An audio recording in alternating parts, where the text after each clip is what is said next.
সামরিক শক্তি একটা দেশের আত্মরক্ষা ক্ষমতা এবং আন্তর্জাতিক অবস্থানের প্রতীক। কিন্তু পৃথিবীতে এমনও অনেক দেশ আছে যাদের নেই কোনো সেনাবাহিনী, বা থাকলেও সেটি এতটাই দুর্বল যে প্রয়োজনে নিজেরাই নিজেদের রক্ষা করতে পারে না। আজকে আমরা জানবো 2025 সালে সামরিক শক্তিতে সবচেয়ে পিছিয়ে থাকা 10টি দেশের তালিকা। চলুন শুরু করা যাক।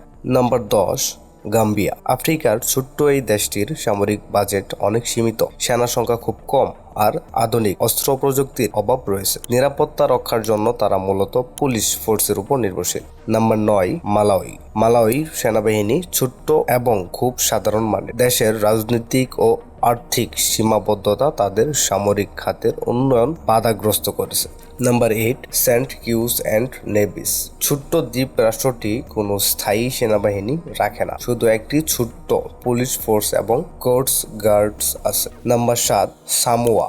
প্রশান্ত মহাসাগরের শান্তিপ্রিয় এই দেশের কোনো সেনাবাহিনী নেই। নিরাপত্তা ঝুঁকি কম হওয়ায় তারা সামরিক বাহিনীর দরকার অনুভব করে না। Number 6, Haiti. হাইতির সেনাবাহিনী একসময় শক্তিশালী ছিল, কিন্তু রাজনৈতিক অস্থিরতা ও প্রাকৃতিক দুর্যোগ তাদের অবস্থা দুর্বল করেছে।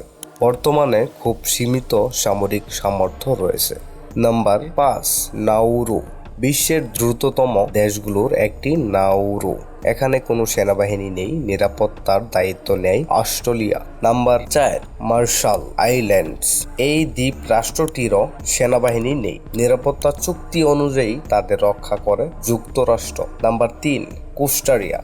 1948 সালে নিজ থেকেই সেনাবাহিনী বিলুপ্ত করেছে। তারা শান্তির পক্ষপাতী এবং শুধুমাত্র পুলিশ বাহিনী দ্বারা দেশ পরিচালনা করে। Number 2, Iceland. ন্যাটো সদস্য হলেও আইসল্যান্ডের কোনো স্থায়ী সেনাবাহিনী নেই। তারা শুধুমাত্র কোস্ট গার্ড এবং আন্তর্জাতিক সহযোগিতার মাধ্যমে নিরাপত্তা বজায় রাখে। Number 1, Tuvalu. বিশ্বের অন্যতম ছোট্ট দেশ টুভালু। এখানে নেই কোনো সেনাবাহিনী, নেই আধুনিক প্রতিরক্ষা ব্যবস্থা। তারা আন্তর্জাতিক শান্তি এবং কূটনীতির উপর পুরোপুরি নির্ভর করে। তো বন্ধুরা, দেখলেন তো সামরিক শক্তি ছাড়াও কিছু দেশ কিভাবে টিকে আছে শুধুমাত্র কূটনীতি আর শান্তিপূর্ণ নীতির মাধ্যমে। এই ভিডিওটি ভালো লাগলে একটা লাইক দিন, বন্ধুদের সাথে শেয়ার করুন আর সাবস্ক্রাইব করতে ভুলবেন। কমেন্টে জানিয়ে দিন আপনি কি মনে করেন, এসব দেশ ভবিষ্যতে কি বিপদের মুখে পড়তে পারে। ধন্যবাদ সবাই।